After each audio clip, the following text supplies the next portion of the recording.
What if everything we thought we knew about ancient history was just the tip of the iceberg? Picture this: massive stone blocks, some weighing hundreds of tons, arranged with precision that defies the technology of their time. These aren't the pyramids of Giza, though those seem almost youthful by comparison. We're talking about megaliths so old that when the first stones of the Great Pyramid were being laid, these ancient monuments had already stood for thousands of years, silent witnesses to civilizations lost to time. Their sheer scale and sophistication force us to ask, who built them, how, and perhaps most intriguing of all, why? From the misty highlands of Peru to the dense jungles of Indonesia, these mysterious structures share eerie similarities, despite being separated by oceans and millennia.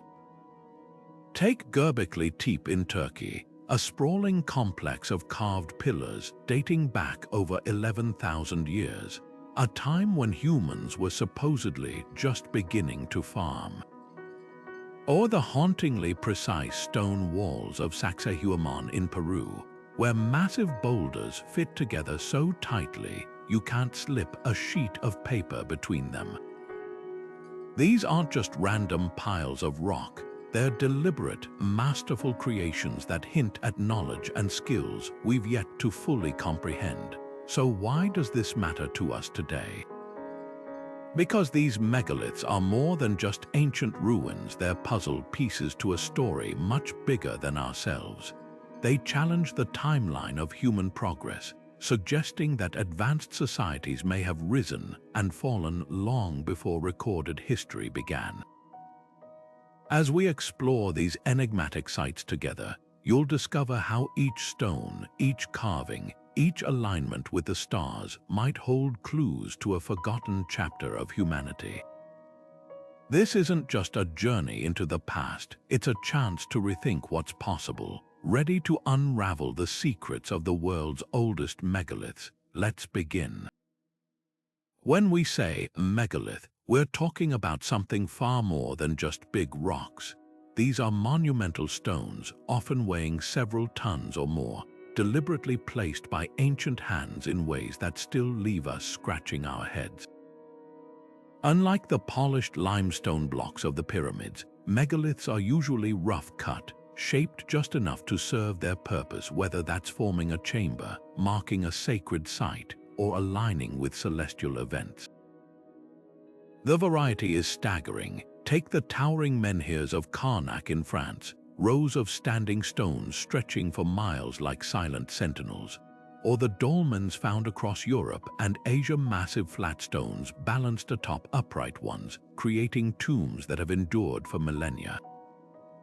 Then there are the enigmatic stone circles like England's Stonehenge, where the positioning of each rock seems to whisper secrets about the movements of the sun and moon.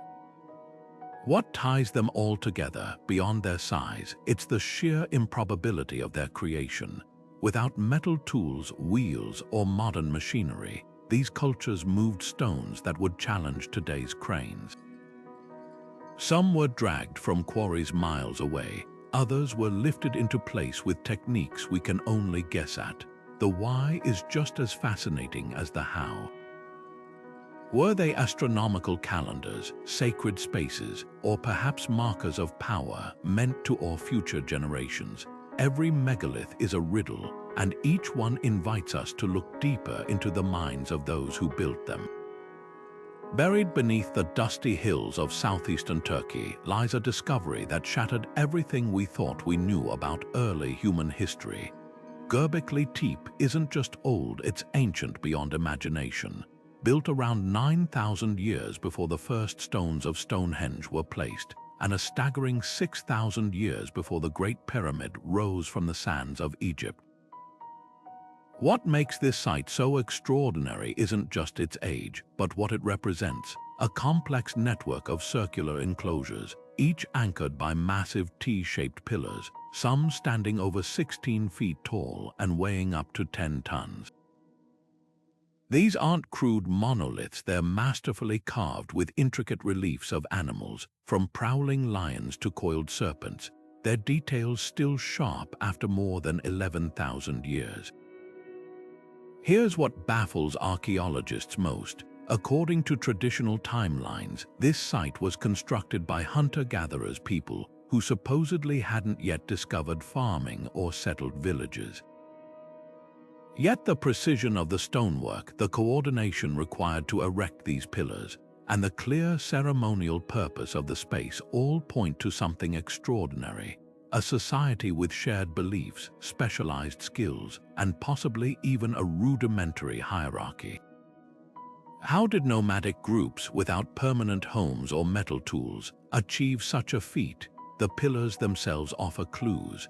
Many were quarried from bedrock over half a mile away, then transported and erected using techniques that remain a mystery. Some researchers suggest wooden rollers or sledges, while others speculate about techniques lost to time. But the real enigma is why, unlike later temples, Göbekli Tepe shows no signs of permanent settlement, no houses, no granaries, just these hauntingly beautiful stone circles.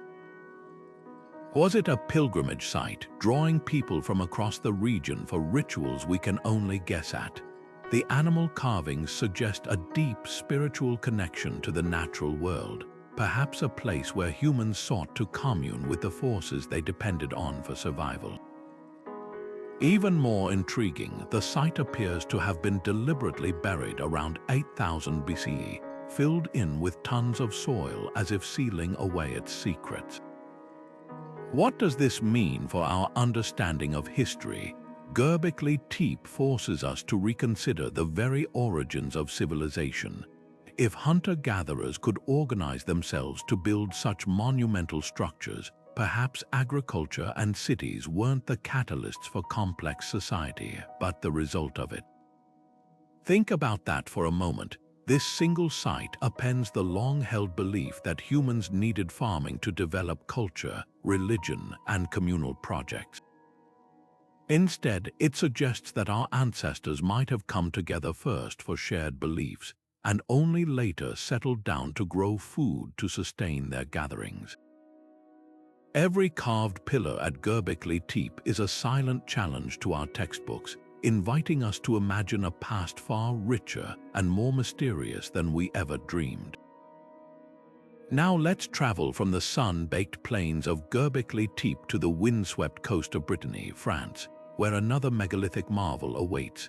The Carnac stones aren't just a few scattered rocks, they're an army of granite sentinels, over 3,000 of them standing in eerie, unwavering rows that stretch for miles. Erected around 6,500 years ago, these stones predate the Great Pyramid by more than 2 millennia, and their purpose remains one of Europe's most tantalizing mysteries. Walk among them today and you'll feel the weight of their silence. Some stand tall as 15 feet, while others crouch like weathered guardians. The alignment is uncanny, row after row, some straight, others curving into arcs, as if tracing some grand, invisible design. Local folklore whispers that they're the remnants of a Roman legion, petrified by a sorcerer's spell. But science tells a different story. These stones were placed here by a Neolithic culture with no written language, no metal tools, yet an astonishing grasp of engineering and communal effort. What were they trying to accomplish? Theories abound.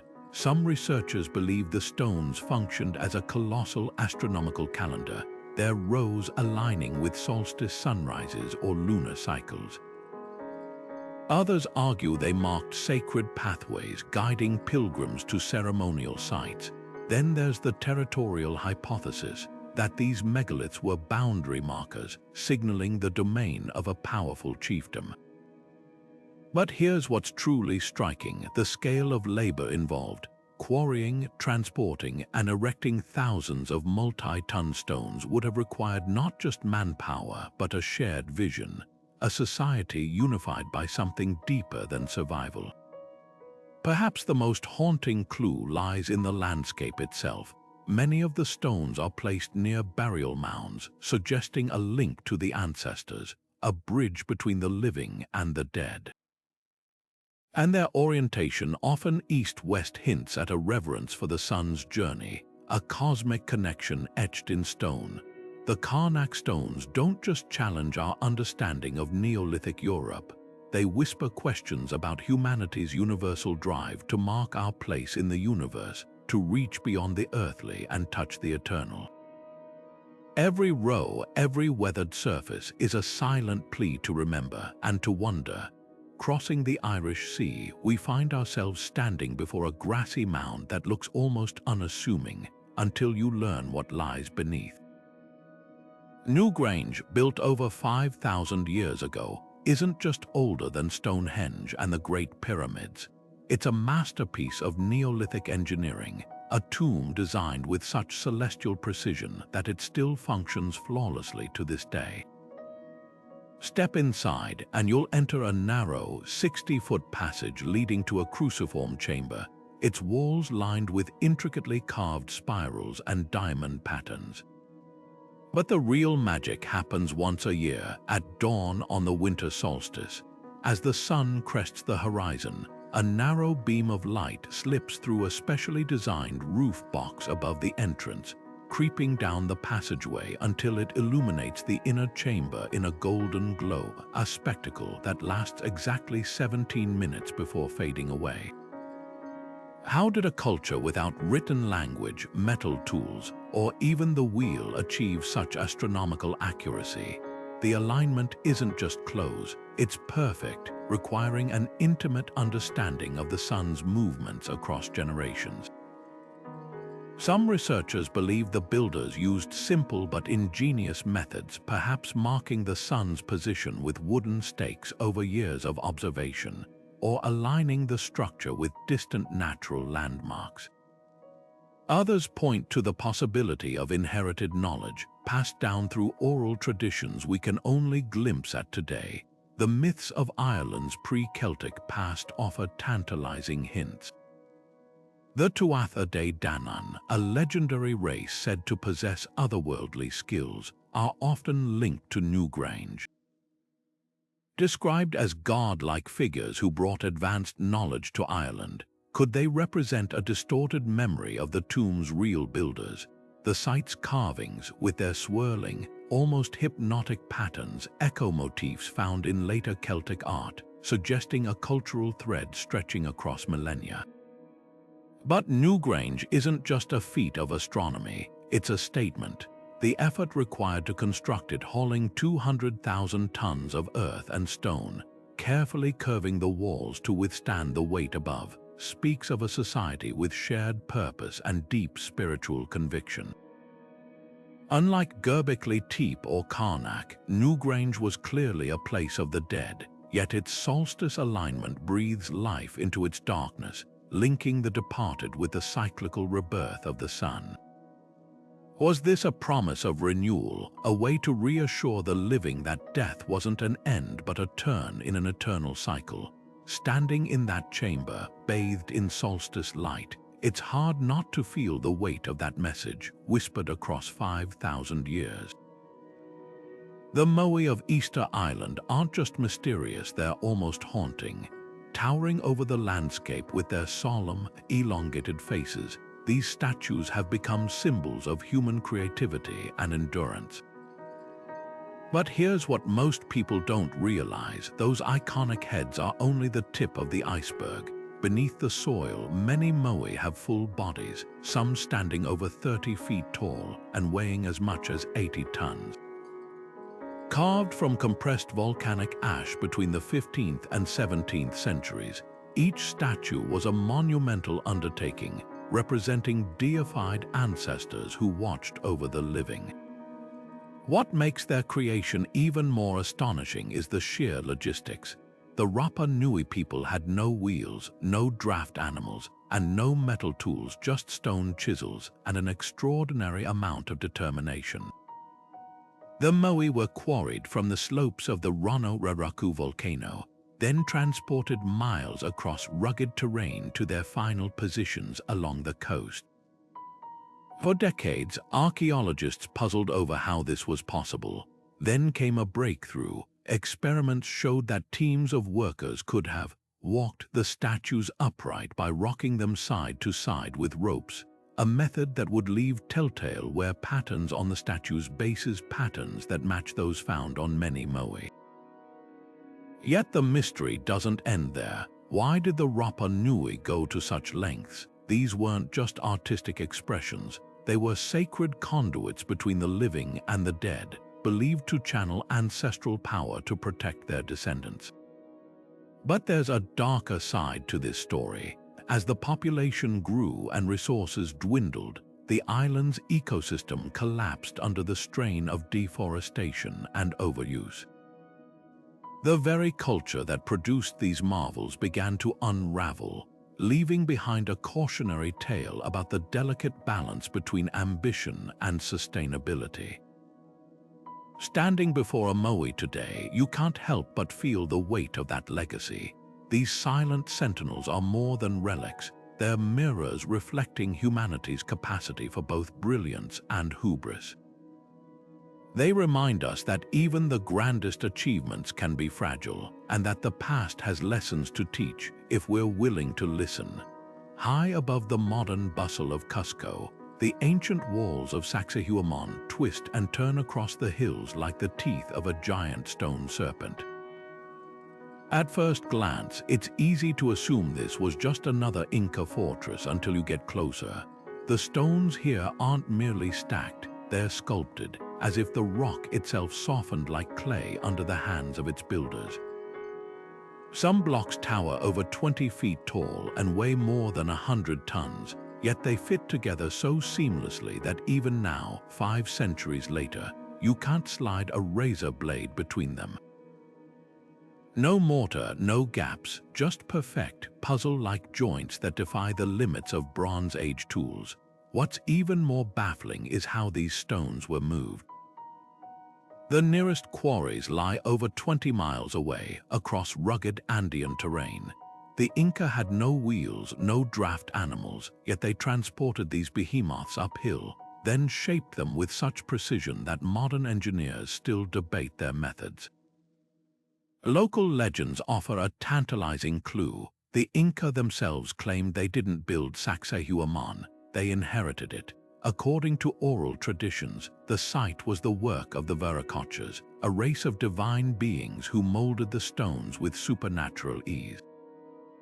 Could this be a fragmented memory of an even older civilization, one lost to time? Beneath the Inca masonry, archaeologists have found something startling: older megalithic foundations, their stones weathered and rounded, as if reshaped by some cataclysmic force.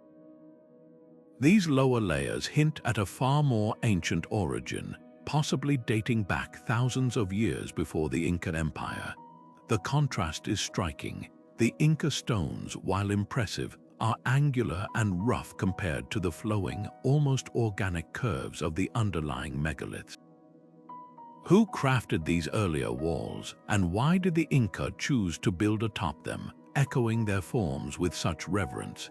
The purpose of Saxehuaman is just as enigmatic. Spanish conquistadors assumed it was a fortress. Its zigzagging walls, some say, resemble the lightning bolt of the Inca sun god Inti. But the site's alignment with solstice sunrises and its intricate water channels suggest something more, a ceremonial hub where rituals intertwined with astronomy. The walls themselves might hold another clue. Their jagged pattern isn't just defensive, it creates a series of shadows during key solar events, casting moving symbols across the stone. Was this a living calendar, a sacred interface between earth and sky? Standing in the shadow of these walls, you can't escape the feeling that Saxehuaman is more than the sum of its stones. It's a palimpsest of history, each layer whispering a different story. The Inca may have been its last custodians, but the echoes of its original builders linger, in the precision of the cuts, the weight of the rocks, and the unanswered question of how and why such a place was ever made. Every groove in the stone seems to ask, If this is what remains, what else have we forgotten? Deep in the windswept Bolivian Altiplano, where the thin air makes every breath a conscious effort, lies one of the most baffling ancient sites on Earth, Puma Punku. At first glance, it looks like the aftermath of some colossal catastrophe. Hundreds of stone blocks, some weighing over 100 tons, scattered across the landscape as if tossed by a giant's hand. But lean in closer, and the real mystery reveals itself.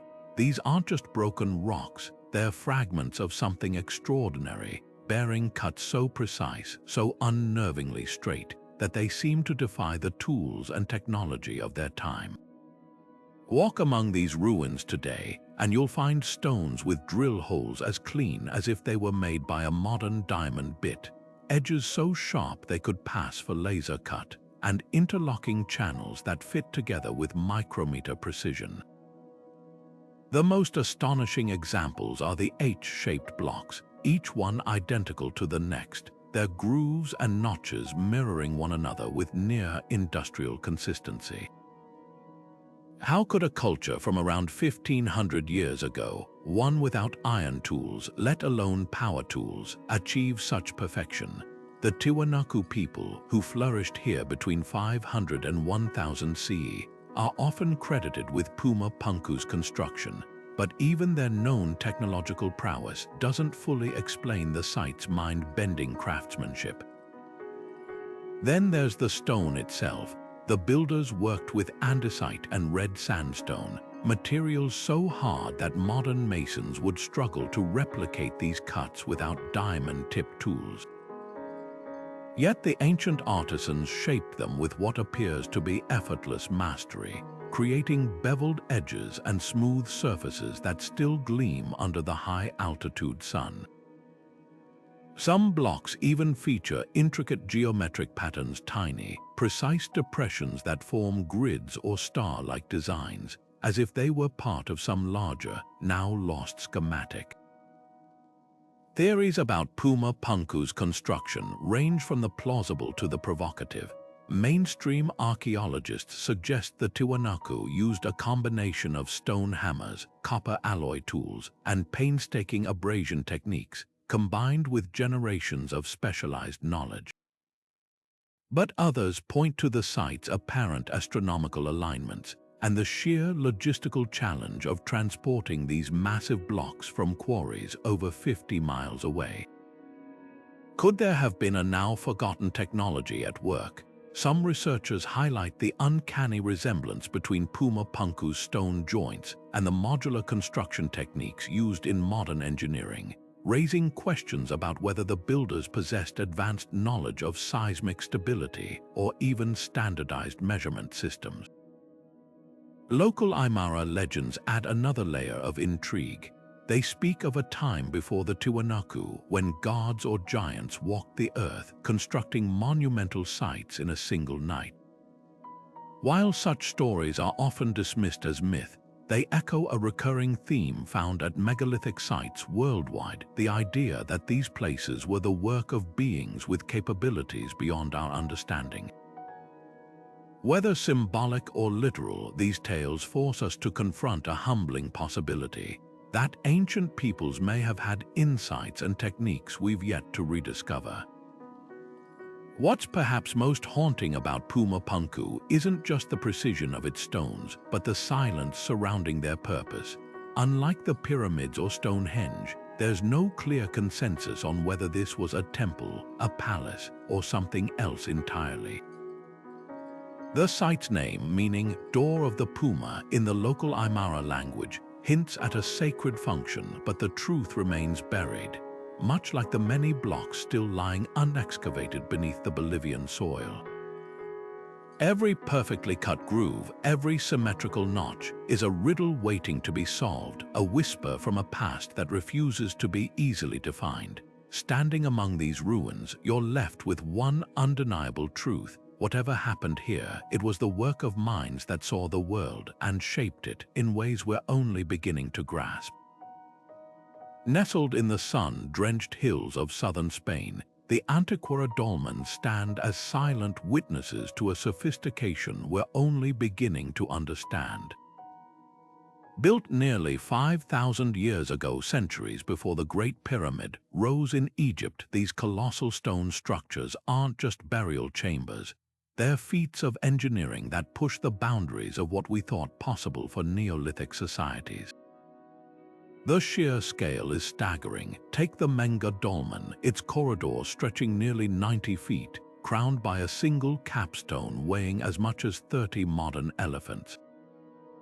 Imagine the coordination it took to maneuver that monolithic slab into place without pulleys, without wheels, using only ropes, levers, and raw human determination. But the mystery deepens when you notice how the Menga Dolmen's entrance frames the distant Peña de los Enamorados, a mountain whose silhouette resembles a sleeping giant. This isn't random. At dawn during the summer solstice, sunlight pierces the tomb's corridor, striking the back wall in a deliberate alignment that echoes celestial patterns found in Newgrange and other ancient sites.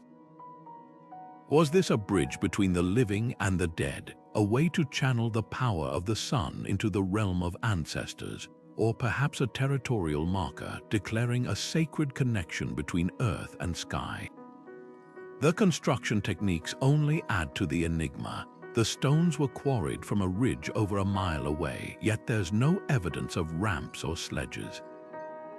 Some researchers propose a system of log rollers and earthen mounds, while others speculate about techniques lost to time, methods so effective they left no trace.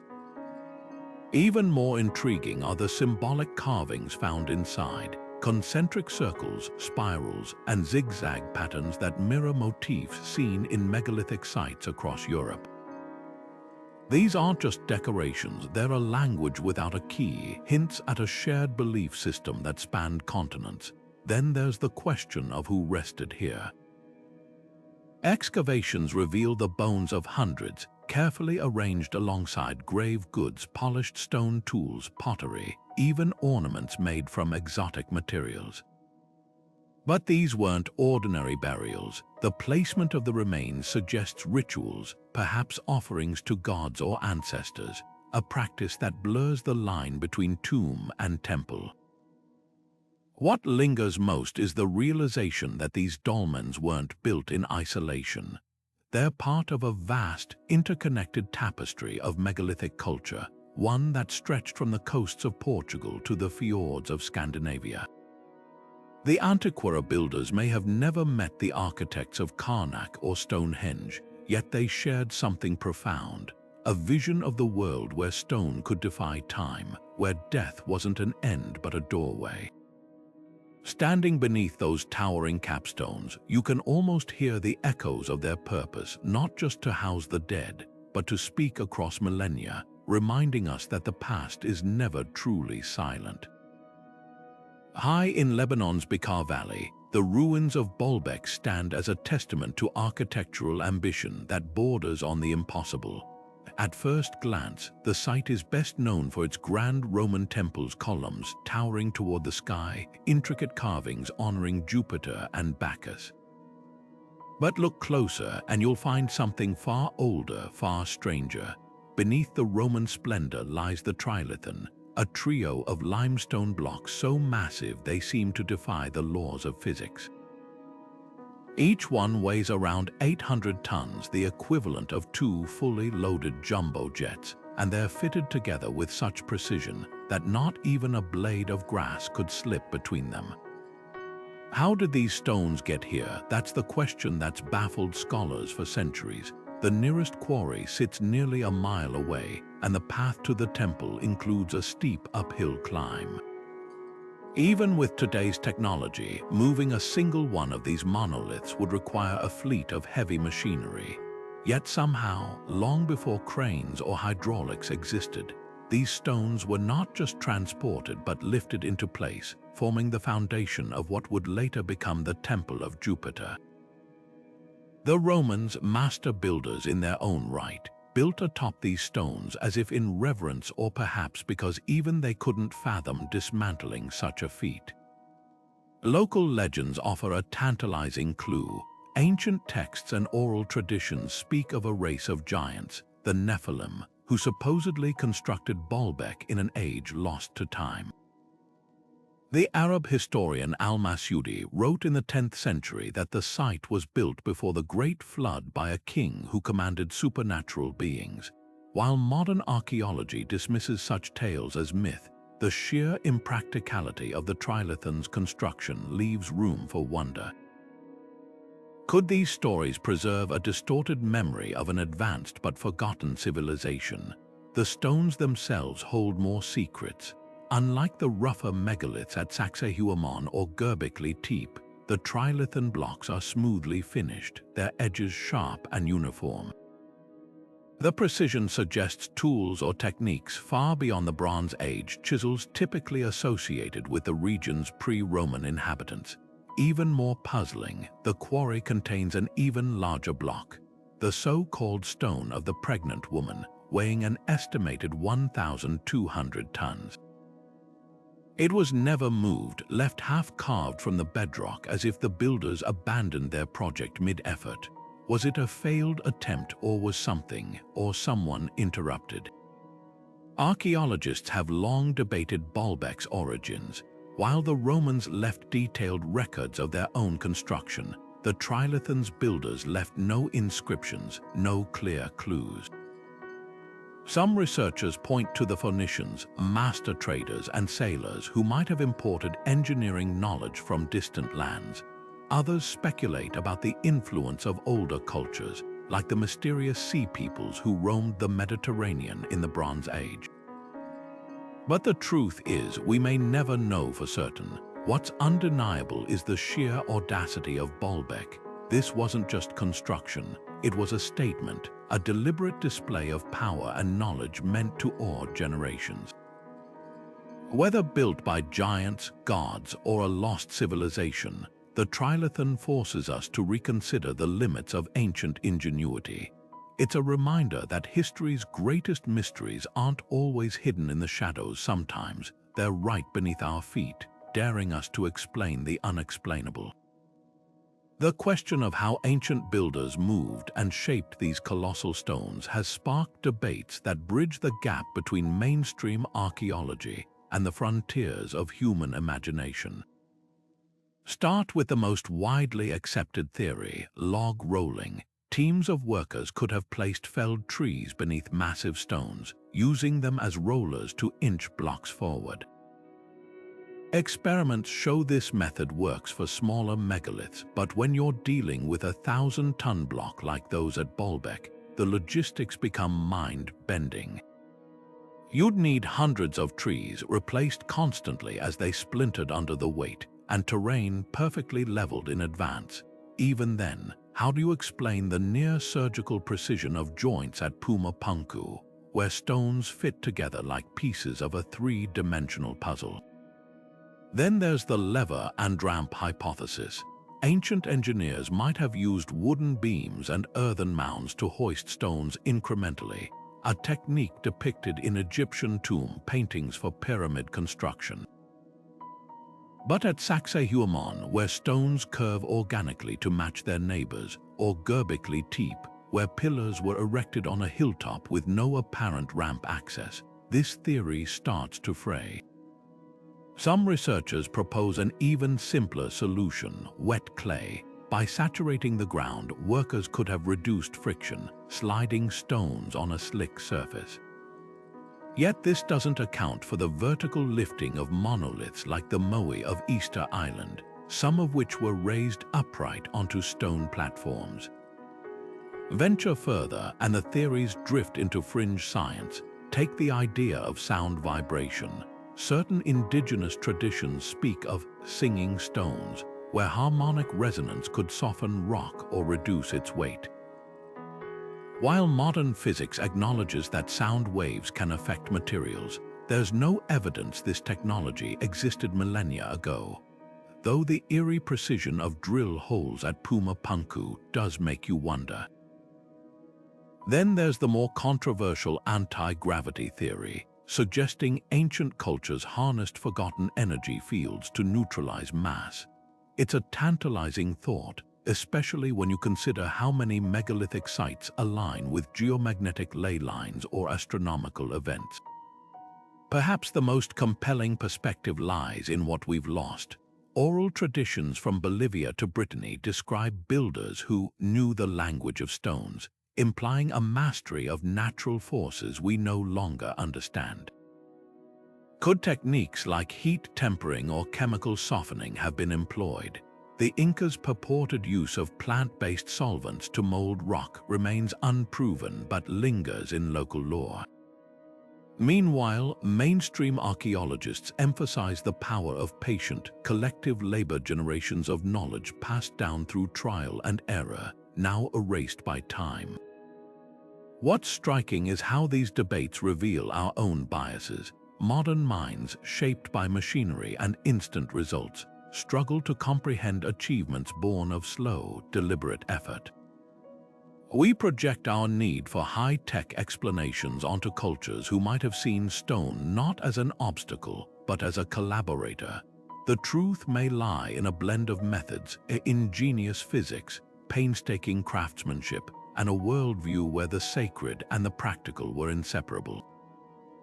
Every groove in these ancient stones whispers that the past operated by different rules, ones we're still learning to read. Look up at the night sky today, and you're seeing the same stars that guided civilizations millennia ago.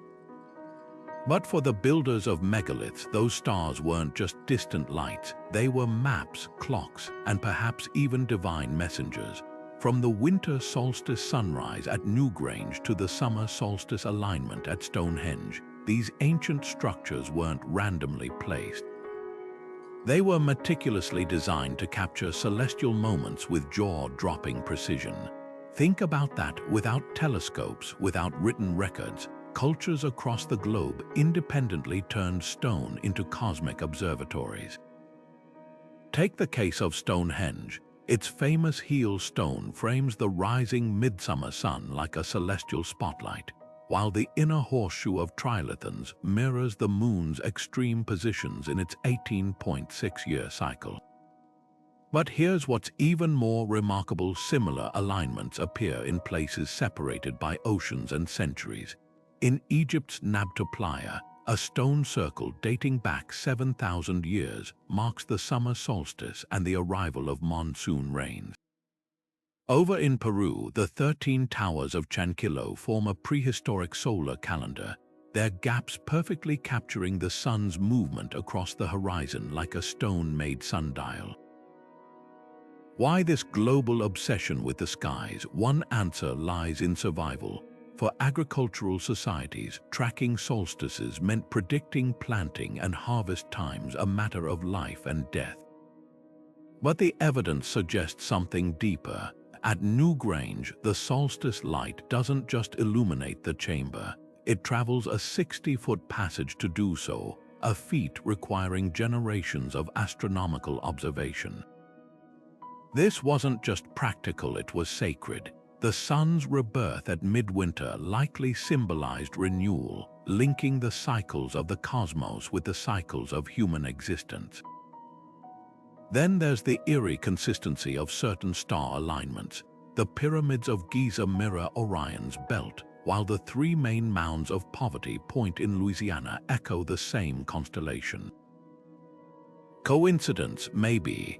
But when you find similar patterns in the temple complexes of Angkor Wat, which mirror the Draco constellation as it appeared 10,000 years ago, it's hard not to wonder, were these cultures tapping into a shared astronomical knowledge passed down from an even older source? Theories range from the pragmatic to the provocative. Mainstream archaeology emphasizes the slow accumulation of knowledge, centuries of shamans or priest astronomers recording celestial events. But others point to the mathematical sophistication behind these alignments. The builders of Mnajdra Temple in Malta, for example, engineered their doorway to cast a knife-thin beam of equinox sunlight onto a central altar, a calculation requiring an understanding of geometry that predates Pythagoras by thousands of years.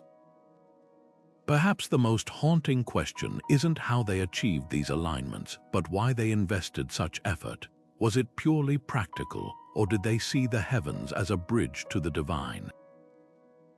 The Incas called the Milky Way Mayu, a celestial river mirroring the life-giving waters of Earth. The Dogon people of Moai, with their inexplicable knowledge of Sirius's invisible companion star, spoke of sky gods imparting wisdom. Whether myth or memory, these stories hint at a time when the sky wasn't just observed, it was listened to. Standing in the shadow of these megaliths today, you're not just looking at ancient engineering, you're witnessing humanity's first attempts to commune with the universe. Every aligned stone is a testament to a truth we're still grappling with. The cosmos doesn't just surround us, it's part of us. And in that shared gaze upward across time and culture lies a connection far older than history itself. The idea that megaliths around the world might be fragments of a lost global civilization is one of history's most tantalizing mysteries. From the Andes to the Anatolian plateau, these ancient sites share uncanny resemblances not just in their colossal scale, but in their precise astronomical alignments, their interlocking stonework, and even the myths that surround them. Could these similarities be more than coincidence? Some researchers argue they're the fingerprints of a single, advanced culture, perhaps Atlantis, or another civilization erased by time and catastrophe. Take the pyramid motif, for example. While Egypt's pyramids are the most famous, stepped pyramids appear in Mesopotamia, Mesoamerica, and even as far as Indonesia. The ziggurats of the temples of Angkor Wat, and the mounds of Cahokia all echo this same architectural language, despite being separated by oceans and millennia. Then there's the recurring theme of solstice alignments. Newgrange, Stonehenge, and Machu Picchu all track the sun's journey with eerie precision, as if their builders shared a universal playbook. Even the legends match. The Inca spoke of Viracocha, a bearded god who brought knowledge before vanishing across the sea, a story that mirrors the Aztecs' Quetzalcoatl and the Mesopotamian Ons, another wisdom-bearing figure emerging from the waters. Skeptics, of course, have another explanation: convergent evolution. Faced with similar challenges, honoring the dead, marking the seasons, or displaying power cultures might independently arrive at parallel solutions. After all, stacking stones is one of the simplest ways to build tall, and tracking the sun is essential for agriculture. But this theory struggles to account for the finer details. Why do so many megalithic sites feature the same niche designs, the same acoustic properties, or the same obsession with certain stars like Sirius or Orion? The Dogon people of Moai, who knew of Sirius's invisible companion star long before telescopes, claimed this knowledge came from amphibious beings called the Namo, strangely reminiscent of the Ons myth. The absence of written records from these early periods leaves the debate wide open. Mainstream archaeology points to the gradual spread of ideas through trade or migration, noting that even ancient humans were far more connected than we once thought. But the lost civilization hypothesis lingers, fueled by anomalies like the Antiquera mechanism, a 2,000-year-old Greek device so complex it's been called the world's first computer. If such technology existed in the classical era, what might have been possible thousands of years earlier? Underwater discoveries add another layer. Off the coast of Japan, the Yonaguni monument's terraced steps and right angles suggest human hands, yet they're submerged underwater that rose at the end of the last ice age. Similar submerged structures near Cuba and India hint at settlements swallowed by rising seas, a scenario that mirrors Plato's account of Atlantis' demise. Could these be the drowned outposts of a forgotten world? What's undeniable is that the megaliths challenge our linear view of progress. They suggest that history might not be a straight line from primitive to advanced, but a cycle of rises and collapses, with each era leaving only fragments behind. Whether built by a global superculture or isolated societies tapping into universal truths, these stones are more than monuments, they're messages in a bottle, waiting for us to decipher their full story. The deeper we dig, the clearer it becomes. The past is far stranger and far richer than we ever imagined. To stand before these ancient stones is to stand at the threshold of another world, one where the boundaries between earth and spirit blurred into sacred unity. The megaliths weren't just constructions, they were conduits designed to channel the unseen forces their builders revered. At Göbekli Tepe, the towering T-shaped pillars aren't merely decorated with animals, they're transformed into vessels. Foxes, cranes, and scorpions ripple across the stone, not as mere art but as embodiments of spiritual powers, perhaps totems of clans or manifestations of deities in a world where the natural and supernatural were inseparable. Consider the Moai of Easter Island, their hollow eyes gazing inland not at the living but at the villages of their descendants. These weren't statues, they were Eringa Aura, the living faces of ancestors believed to hold mana, a sacred energy that could bless or curse. The Rapa Nui transported them miles from the quarry, not for display but to anchor the spirits of the dead to the land of the living, ensuring protection and continuity. The effort wasn't logistical, it was devotional, an act of faith written in stone.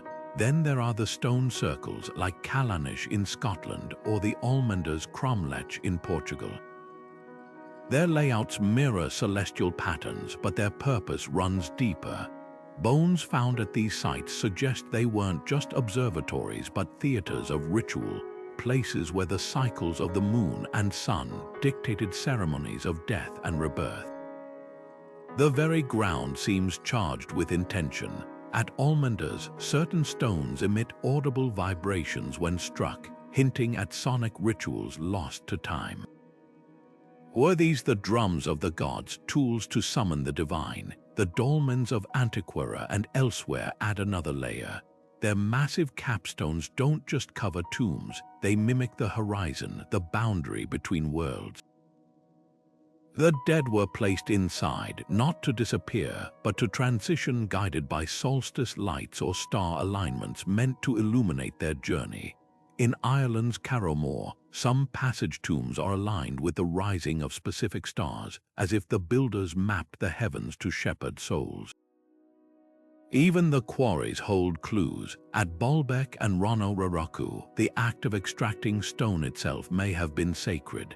Chips of rock at these sites show no signs of practical use, suggesting they were offerings left to honor the spirits of the earth. The megaliths weren't just placed, they were liberated, treated as living entities wrested from the land with reverence. What unites these sites across continents is a shared language of symbolism, a belief that stone could capture the intangible. The spirals at Newgrange might represent the journey of the soul, the zigzags at Carnac, the serpentine paths of the underworld. These weren't arbitrary designs, they were maps of the cosmos, etched by hands that saw no divide between the physical and the metaphysical. The most haunting question isn't what these stones meant, but what they demanded. Building them required more than labor. It required a worldview where the sacred was worth any cost. When a culture moves a 100-ton block to mark a solstice sunrise, they're not just tracking time. They're binding themselves to it, pledging that their faith will outlast the seasons. In that light, the megaliths aren't ruins. They're the last echoes of prayers whispered in stone, waiting for us to listen. Beneath the dense canopies of jungles and the unassuming surfaces of farmers' fields, a quiet revolution is unfolding in archaeology. Modern tools like LiDAR laser scanning technology that can peer through vegetation are peeling back layers of earth and time, exposing megalithic secrets hidden for millennia. In Indonesia's Gunung Padang, what was long thought to be a simple hill revealed itself as a terraced pyramid. its layers dating back more than 20,000 years. That's not a typo. This structure, built with precisely arranged volcanic stones, predates the last ice age. Meanwhile, in the Amazon, Lydia has uncovered vast networks of earthworks and stone circles, hinting at a lost civilization that thrived where only wilderness was supposed to exist. These discoveries aren't just adding dots to the map, they're redrawing it. Take the recent excavation at Tepe, Turkey, a sister site to Göbekli Tepe. Archaeologists found more than 250 T-shaped pillars, some adorned with carvings of human faces, buried in a layout that mirrors celestial patterns. Ground-penetrating radar suggests the complex extends far beyond what's been unearthed, with chambers and corridors still waiting in the dark. What's striking isn't just the scale, but the implication. These weren't isolated projects. They were part of a cultural explosion, a Neolithic renaissance we're only beginning to grasp. Then there's the underwater frontier. Off the coast of Okinawa, Japan, sonar mapping has revealed what appear to be stepped pyramids submerged since sea levels rose at the end of the last ice age. Similar structures near Cuba and India's Gulf of Combat hint at a time when coastlines stretched farther, and civilizations built where waves now roll. The challenge, underwater archaeology, is painstakingly slow. Saltwater erodes artifacts and currents scatter evidence. Yet, every recovered stone tool or carved slab whispers the same question: how many more lie beneath the ocean's silt, holding stories of a world before the flood? Technology isn't just revealing new sites, it's refining old ones. At Stonehenge, advanced soil analysis detected a ring of deep pits encircling the monument, each aligned with solstice events. In Peru, drones captured never-before-seen Nazca lines, their geometric precision visible only from the air. Even the Great Pyramid's hidden chambers, detected through cosmic ray imaging, prove these ancient wonders still have secrets to surrender. What ties these disparate finds together is the humbling realization that history's boundaries are fluid. The Amazonian mounds, the Indonesian pyramids, the submerged ruins, they force us to confront a narrative where advanced societies may have risen, flourished, and vanished long before textbooks claim civilization began. Each discovery chips away at the assumption that progress moved in a straight line from primitive to modern. Instead, we're left with a mosaic of brilliance, where cultures across time and space achieved feats that still leave us awestruck. The most exciting part, this is just the beginning. With every pass of a Lydia drone, every pulse of ground-penetrating radar, we're not just finding lost stones, we're finding lost chapters of humanity. And if the past decade's discoveries are any indication, the next may rewrite history in ways we can't yet imagine. The Earth, it seems, still holds its cards close. But one by one, they're being revealed. One of the greatest challenges in unraveling the mysteries of megalithic sites isn't just figuring out how they were built, it's determining when. Traditional dating methods often collide, leaving researchers with more questions than answers. Take Göbekli Tepe, when carbon dating placed its construction around 9,600 BCE, it sent shockwaves through the archaeological community. This wasn't just a tweak to the timeline. It upended the long-held belief that complex societies required agriculture to flourish. If hunter-gatherers could erect such sophisticated structures, what else might we have gotten wrong? The problem lies in the tools we use to measure time. Carbon dating, while revolutionary, has limitations. It works best on organic materials like bone or wood, but many megaliths are pure stone, silent and inorganic. When researchers date a site, they're often relying on charcoal fragments or animal bones found nearby, which might not reflect the actual construction period.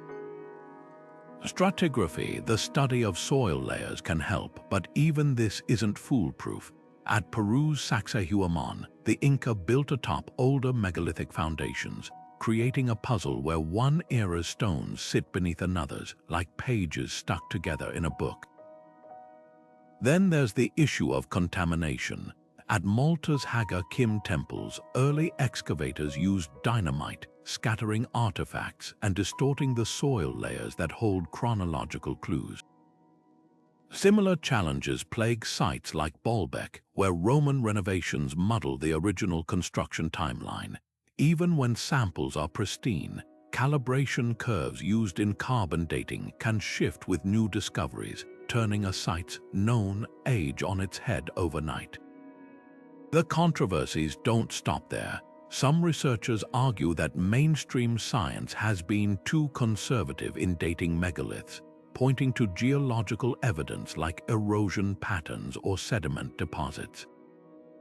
The Sphinx water erosion hypothesis, for instance, suggests the monument's base shows wear from prolonged rainfall, conditions that haven't existed in Egypt since at least 5000 BCE.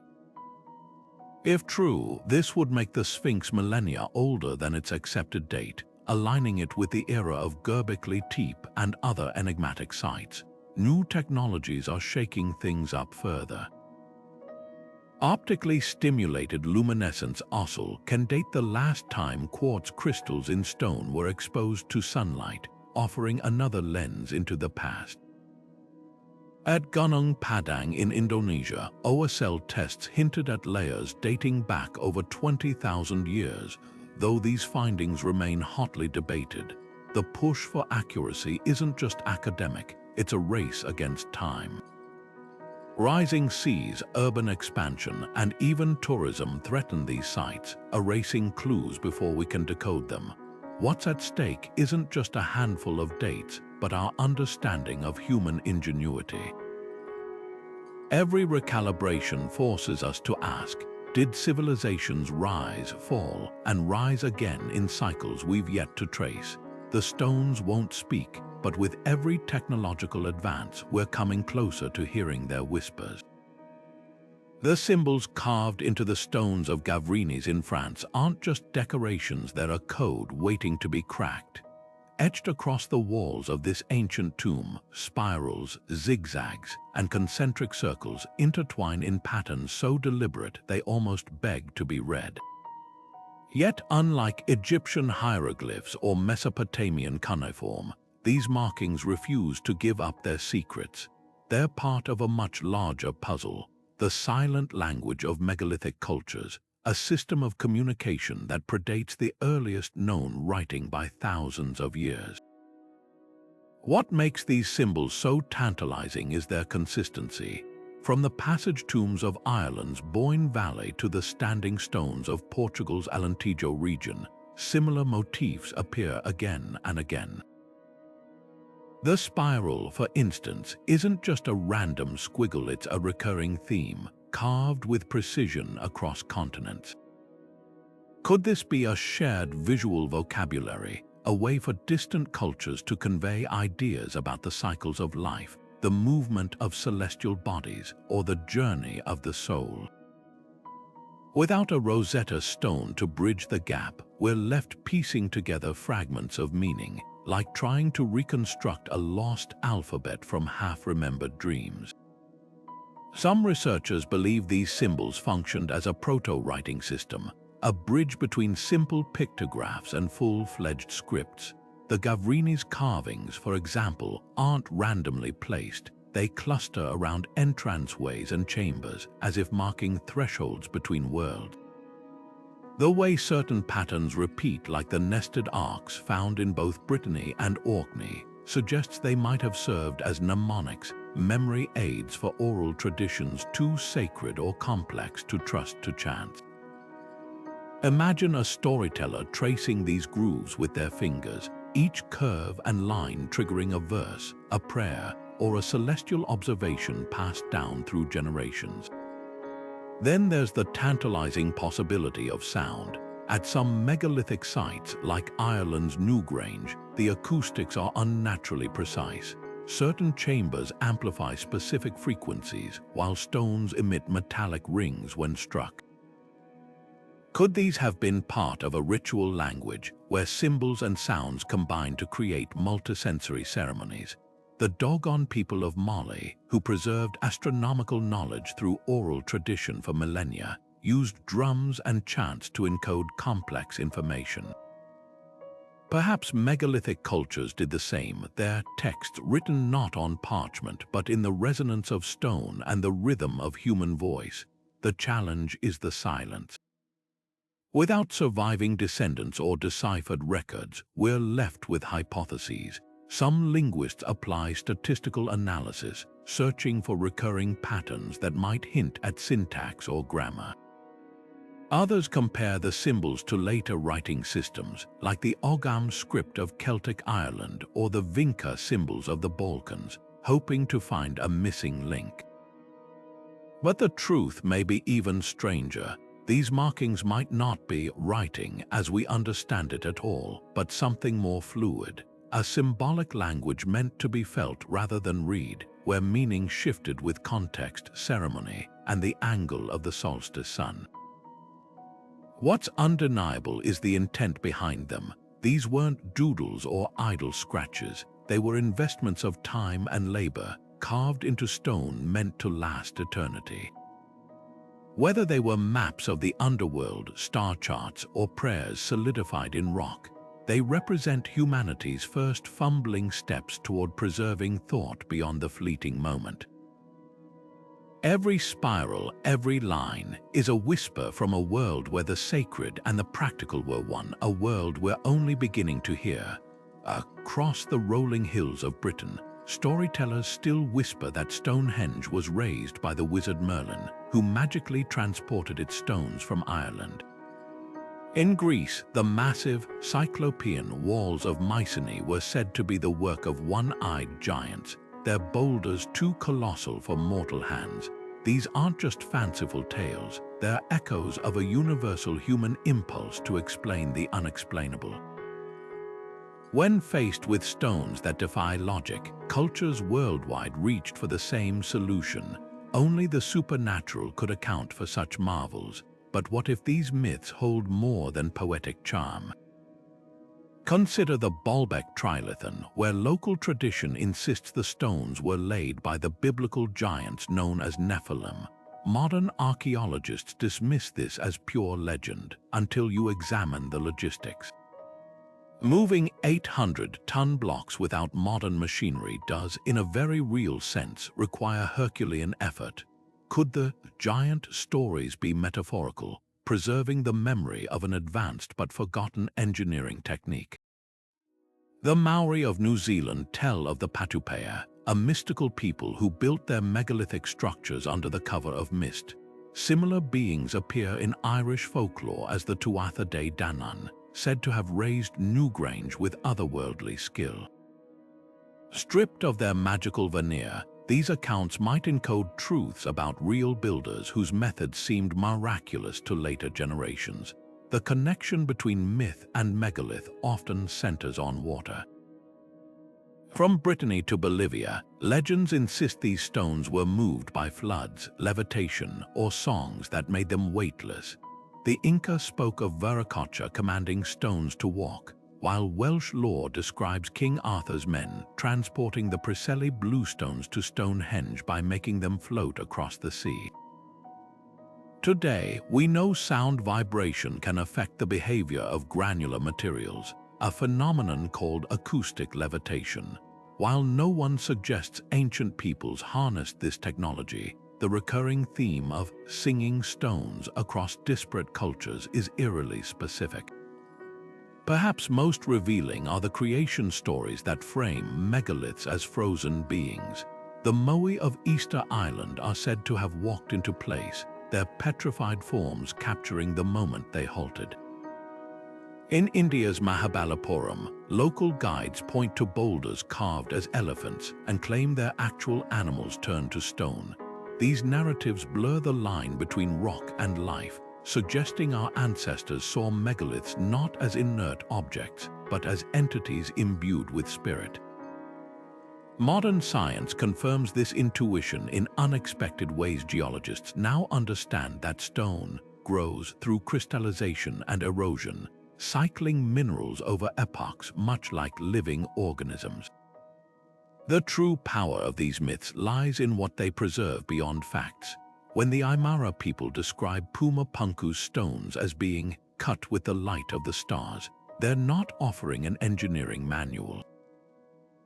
They're encoding wonder, the same awe that grips us today when standing before these ancient wonders. These stories remind us that megaliths were never just construction projects. They were conversations with eternity, written in a language of stone and sky. Whether born from dim memories of lost builders or the universal human need to touch the divine, the legends endure because in their own way, they're as monumental as the stones themselves. Moving mountains of stone didn't just reshape cultures, it reshaped the earth itself. The environmental footprint of megalithic construction is often overshadowed by the awe of the monuments, but the truth is stark. To build these wonders, ancient societies transformed their landscapes in ways that sometimes tip the balance of survival. Take Easter Island's infamous story. The same volcanic quarries that birthed the Moai also consumed the island's once lush palm forests. Trees weren't just felled for rollers to transport statues, they were the backbone of an entire ecosystem. As the forests vanished, soil eroded, fishing canoes couldn't be built, and food chains collapsed. The very act of honoring ancestors may have hastened societal collapse, turning a thriving culture into a cautionary tale of resource depletion. But Easter Island isn't alone. Across the Atlantic, the builders of Stonehenge faced their own ecological reckoning. Recent pollen studies reveal that the Salisbury Plain, now a grassy expanse, was once dense woodland. To haul the bluestones from Wales over 150 miles away, workers likely cleared pathways of oak and hazel, disrupting habitats and microclimates. Even more revealing are the quarries themselves. At Carnac in Wales, where Stonehenge's smaller stones originated, archaeologists found evidence of ramps and platforms built from timber. The scale suggests entire groves were sacrificed just to extract and move these rocks. The ripple effects extended beyond deforestation. In Peru's Andes, the construction of Saxehuaman required not only stone but vast amounts of water to lubricate transport routes and mix clay mortars. Springs were diverted and local hydrology altered, potentially straining agricultural systems downstream. Meanwhile, at Göbekli Tepe, the sheer volume of limestone pillars quarried and shaped with flint tools hints at a different kind of impact, the exhaustion of local toolstone resources. Flint nodules don't regenerate, and the site's builders may have depleted their own tool-making supplies in the process of creation. What's fascinating is how these societies adapted, or failed to. On Malta, the temple builders of Haga Kim switched from local limestone to harder, more distant Globigerina stone as their quarries wore thin, showing a keen awareness of scarcity. Contrast this with the Rapa Nui, who continued carving Moai even as their ecosystem unraveled. The difference may lie in scale and isolation. Island cultures like Easter Island had no fallback when resources dwindled, while mainland societies could trade or migrate. Modern archaeology offers tools to trace these ancient ecological dramas. Soil core samples reveal layers of charcoal from slash and burn clearing, while isotopic analysis of animal bones can show shifts in diet as local flora disappeared. At Baalbek, sediment studies near the quarries show signs of ancient erosion, likely caused by the removal of vegetation to access the massive limestone blocks. These aren't just academic details, they're windows into how societies balance ambition with sustainability. The lesson isn't that megalith building was inherently destructive. Many cultures, like the Neolithic farmers of Carnac, seem to have managed their resources carefully, maintaining forests and fields even as they erected thousands of standing stones. But the outliers, the societies that pushed too far, hold a mirror to our own era of climate crises and resource wars. Their stories whisper a warning: no civilization, no matter how ingenious, is immune to the laws of ecology. The stones endure, but the landscapes that birthed them often bear scars we're only now learning to read. When we picture the builders of ancient megaliths, the image that often comes to mind is one of burly men hauling massive stones under the scorching sun. But what if that mental sketch is missing half its subjects? The truth is, women's roles in these societies may have been far more significant than traditional narratives suggest. Take the Iberian Peninsula's Copper Age tombs, where grave goods buried with women polished stone axes, ceremonial mace heads, and ornate jewelry speak of status and influence.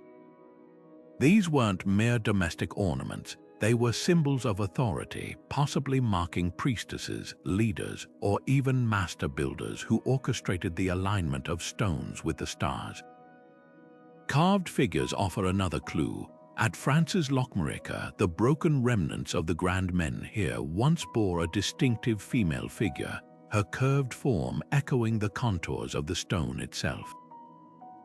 Similar carvings appear in Malta's Tarxian temples, where voluptuous statues with pleated skirts stand sentinel in chambers designed for rituals. The sheer prevalence of these images suggests women weren't just passive observers. They were central to the spiritual and communal life that motivated megalithic construction. Could the same hands that shaped these effigies have also directed the placement of standing stones? Then there's the matter of labor. Modern experiments, like those at the British Neolithic site of Ness of Brodgar, reveal that moving massive stones didn't require brute strength alone.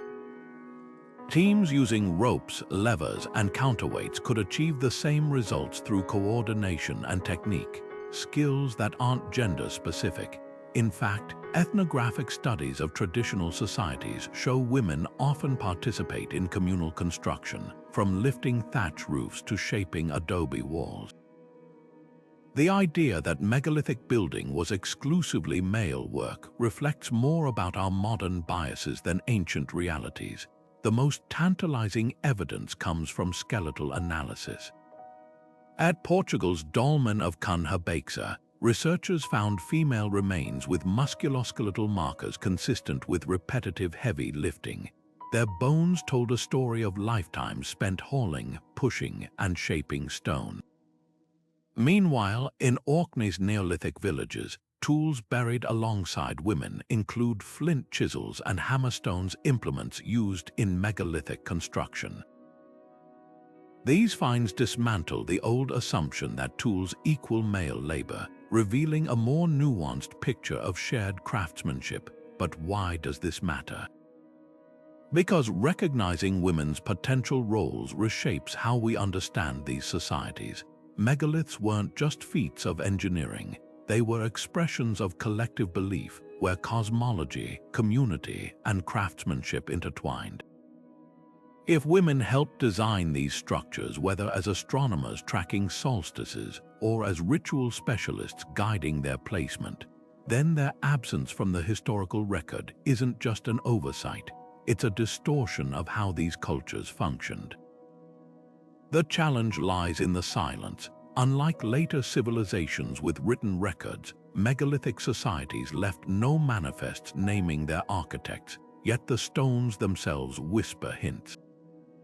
The same cultures that carved mother goddesses into their temples, that buried women with symbols of power, likely saw no divide between sacred and practical knowledge. In a world where the cycles of birth, death, and rebirth mirrored the turning heavens, women's roles may have been as foundational as the stones they raised, holding up not just the physical weight of monuments, but the spiritual weight of an entire worldview. Every realignment of our understanding brings those invisible hands back into the light. The stones don't just stand silent, some of them sing, At Ireland's Hill of Tara, a ceremonial site older than the pyramids, certain standing stones emit eerie metallic rings when struck, their vibrations lingering in the air like ghostly chimes. This isn't unique to Tara. Across the megalithic world, from the ringing rocks of Pennsylvania to the sonic chambers of Malta's Hal Saflieni hypogeum, ancient builders seemed to intentionally select or shape stones that interacted with sound in uncanny ways. Were these properties accidental, or did they serve a purpose we've only begun to grasp? Take the Callanish stones in Scotland. On a quiet morning when the wind drops, visitors report hearing a faint hum emanating from the monoliths, a phenomenon scientists attribute to the basalt's crystalline structure reacting to subtle shifts in temperature and pressure. But what's fascinating is how this aligns with local legends. Folklore speaks of the stones as petrified giants, their voices still murmuring beneath the earth. Could these stories preserve a half-remembered truth about rituals where sound bridged the human and divine? The evidence grows even more compelling inside Malta's subterranean temples.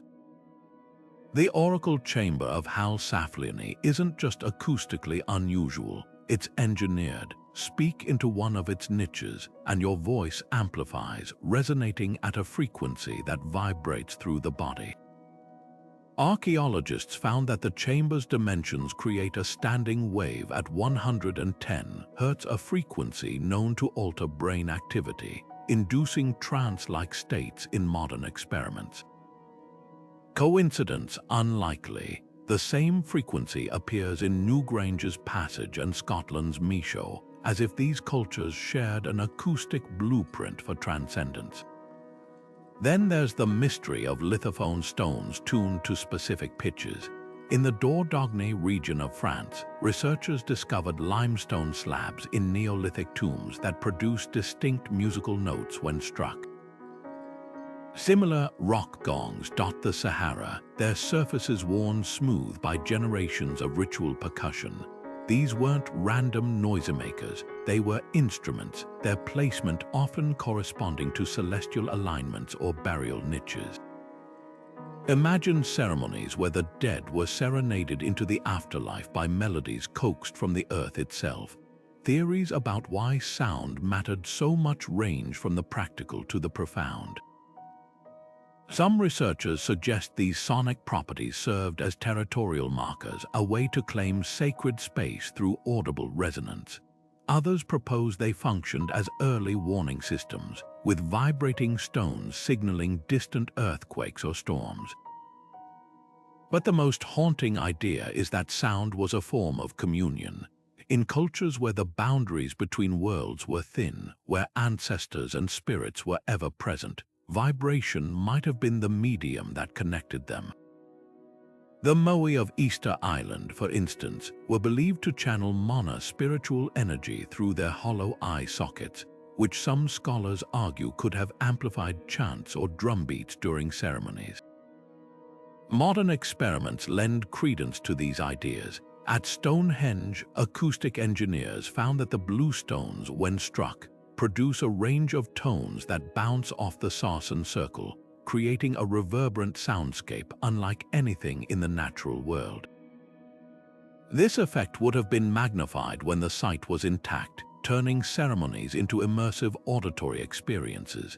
Similarly, at Peru's Chavin de Huanta, conch shell trumpets played in underground tunnels generate disorienting echoes, mimicking the roar of jungle spirits worshipped there. What's striking is the universality of this practice. From the didgeridoos of Aboriginal Australians to the Tibetan singing bowls used in meditation, cultures worldwide have harnessed sound to alter consciousness and access the sacred. The megaliths might represent the earliest iteration of this impulse, a technology of vibration encoded in stone. Whether through chanting, drumming, or the stone's own resonant frequencies, these sites weren't just places to see, they were places to hear, to feel sound ripple through bone and bedrock alike.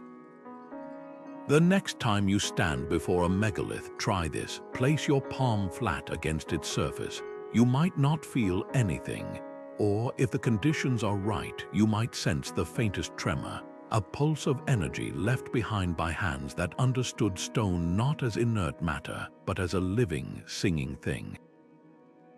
Beneath the turquoise waves off Japan's Yonaguni Island, a massive stepped structure emerges from the ocean floor, its sharp angles and flat terraces so geometric they seem carved by human hands. Discovered in the 1980s by a diver searching for hammerhead sharks, the Yonaguni monument has ignited one of archaeology's fiercest modern debates. Is this a natural sandstone formation shaped by tides and tectonic shifts, or could it be the remnants of a civilization swallowed by the sea? The controversy hinges on details that defy easy explanation. The monument's two near-perfect right angles, its straight staircases, and the circular post holes drilled into its surface all suggest intentional design. Marine geologists point to the region's frequent earthquakes, which can fracture rock into uncannily regular shapes. But then there's the nearby turtle carving, a flat-topped boulder resembling the sacred platforms of Okinawan royalty, its edges too precise to dismiss as mere erosion. The mystery deepens when you consider sea levels. During the last ice age, Yonaguni was part of a vast coastal plain, exposed when ocean waters were nearly 400 feet lower. As glaciers melted around 10,000 years ago, the shorelines we know today were drowned along with any settlements near them. If humans built here, they did so in a time when woolly mammoths still roamed Eurasia. That timeline aligns eerily with Plato's account of Atlantis, a technologically advanced civilization lost to rising seas. While mainstream archaeology remains skeptical, the monument's discoverer, marine geologist Masaki Kimura, insists he's found tool marks, carved symbols, and even a humanoid face hidden in the stone. Yonaguni isn't alone. Off the coast of Cuba, sonar scans revealed a sprawling underwater city with pyramidal structures and concentric rings at depths suggesting submersion for at least 50,000 years. Near India's Gulf of Combat, dredging brought up pottery shards and wood fragments carbon dated to 7500 BCE artifacts found alongside what appear to be paved streets and drainage systems. Even more compelling is Indonesia's Gunung Padang, where ocean core samples hint at a vast sunken complex older than any known megalithic site. These discoveries share a haunting commonality. Their locations align with ancient flood myths found in cultures from the Mesopotamian epic of Gilgamesh to the Aboriginal Dreamtime. The challenge for underwater archaeology is immense. Saltwater corrodes metal and wood, leaving only stone as a possible witness. Currents scatter artifacts and sediment buries clues. Yet advances in technology are peeling back the ocean's secrets. LiDAR-equipped drones can now map submerged landscapes with laser precision, while 3D photogrammetry recreates ruins in virtual space. At Dwarka, India's legendary city of Lord Krishna, divers using these tools have uncovered stone anchors, pottery, and walls matching descriptions in the Mahabharata, a text once dismissed as pure myth. What's at stake isn't just the existence of a few drowned cities, but a radical rethinking of human history. If these sites are man-made, they suggest civilizations capable of monumental architecture thrived during the Paleolithic era, thousands of years before agriculture supposedly birthed complex societies. The implications ripple outward. Were these cultures wiped out by cataclysmic floods, leaving only whispers in legend? Or did their survivors cede knowledge to later societies, inspiring megalithic traditions worldwide? The ocean guards its secrets fiercely, but with every sonar ping and diver's camera flash, we're inching closer to answers that could rewrite our past. For now, places like Yonaguni remain enigmas, their stones mute but insistent, daring us to reconsider the depths of human time. To step inside a megalithic tomb is to cross a threshold between worlds. These massive stone chambers, scattered from the windswept coasts of Ireland to the sun-baked plains of Spain, weren't just resting places for the dead, they were portals. Consider Newgrange's winter solstice spectacle. As dawn light creeps through the roof box, it doesn't merely illuminate the chamber, it traces a 60-foot path to the rear wall, as if guiding something unseen. This wasn't accidental architecture. For the builders, death wasn't an end but a departure, and the tomb's alignment served as a celestial runway for the soul's journey. The symbolism etched into these stones reveals a cosmology where death and rebirth were intertwined. In Brittany's Gavrini's tomb, swirling spirals mimic the movement of the sun, while serpentine zigzags mirror the twisting path of rivers, both symbols of cyclical renewal. The same motifs appear in Ireland's Loughborough cairns, where carved sunbursts frame the equinox sunrise, bathing skeletal remains in light. These weren't random decorations, they were maps of the afterlife, suggesting a belief that the deceased traveled alongside celestial bodies, riding the sun's chariot or the Milky Way's currents to realms beyond. Physical evidence within the tombs deepens the mystery. At Portugal's Almenda's Cromlech, archaeologists found bones deliberately arranged to face specific star clusters, while at Orkney's Micho, the dead were placed in chambers aligned with the setting midwinter sun, a time when daylight is scarcest, perhaps symbolizing the soul's passage through darkness toward renewal. Even the materials carried meaning. The white quartz piled around Irish passage graves mirrored the stars, creating a glittering echo of the night sky on Earth. The most haunting clues come from the tomb's acoustics. Many, like Malta's Hal Saflieni hypogeum, resonate at frequencies that induce trance states, suggesting rituals where the living communed with the dead through sound. Imagine chanting reverberating through stone corridors, the vibrations blurring the line between worlds. In this context, megaliths weren't just monuments, they were instruments tuned to frequencies that bridged the seen and unseen.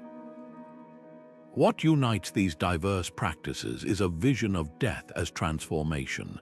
Unlike modern cemeteries, which often frame death as an end, megalithic cultures saw it as a transition as natural as the seasons. The tomb's alignments with solstices and equinoxes mirrored agricultural cycles, sowing, growth, harvest, and dormancy, applying nature's rhythms to human existence.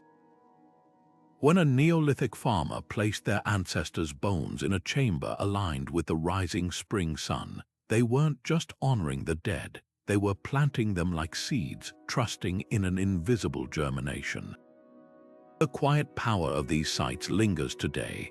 Stand in the darkness of a 5,000-year-old passage grave as dawn light inches forward, and you'll feel it not fear, but awe at the builder's conviction that death was merely a door and stone the key to unlocking it. In their eyes, the megaliths weren't cold sepulchres, but vessels, ships of rock and starlight, ferrying souls to shores we've yet to rediscover. The pyramids of Giza may seem worlds apart from the rough-hewn standing stones of Carnac, but look closer, you'll find an unbroken thread of megalithic wisdom woven through the ages. When the ancient Egyptians aligned their pyramids with uncanny precision to the cardinal directions and the stars of Orion's belt, they weren't working in isolation. They stood on the shoulders of much older traditions, ones that understood stone as both a material and a messenger. The Great Pyramid's foundation corners deviate from true north by less than 1/10 of a degree, a feat rivaling modern surveying tools. This wasn't just engineering prowess, it was the legacy of millennia spent observing the heavens and embedding celestial knowledge into stone. Medieval cathedral builders, too, inherited this sacred geometry. Chartres Cathedral in France, with its labyrinthine floor patterns and stained glass windows aligned to solstice light, echoes the same principles found in Neolithic passage tombs like Newgrange. The cathedral's architects even used a unit of measurement called the Megalithic yard, a length strikingly similar to standards identified in Stonehenge's layout. Were these parallels accidental, or did Gothic masons secretly study the standing stones dotting the European countryside? Historical records hint at the latter. During the Middle Ages, many Christian sites were deliberately constructed atop older megalithic structures, absorbing their spiritual resonance. In Spain's Santiago de Compostela, pilgrims still walk a path that follows ancient ley lines once marked by men, here's later repurposed as Christian crosses. The techniques of megalithic builders also resurfaced in unexpected ways. Inca stonemasons at Machu Picchu employed the same jigsaw puzzle masonry seen at Puma Punku, fitting irregular blocks together without mortar. Centuries later, Renaissance architects like Filippo Brunelleschi studied Roman concrete techniques, themselves descendants of megalithic dry stone methods, to engineer the dome of Florence's cathedral. Even the gargantuan trilithons of Baalbek find echoes in modern skyscrapers, where load-bearing steel frames mimic the post and lintel design of Stonehenge's towering sarsens. Perhaps the most profound connection lies in the intent behind these structures.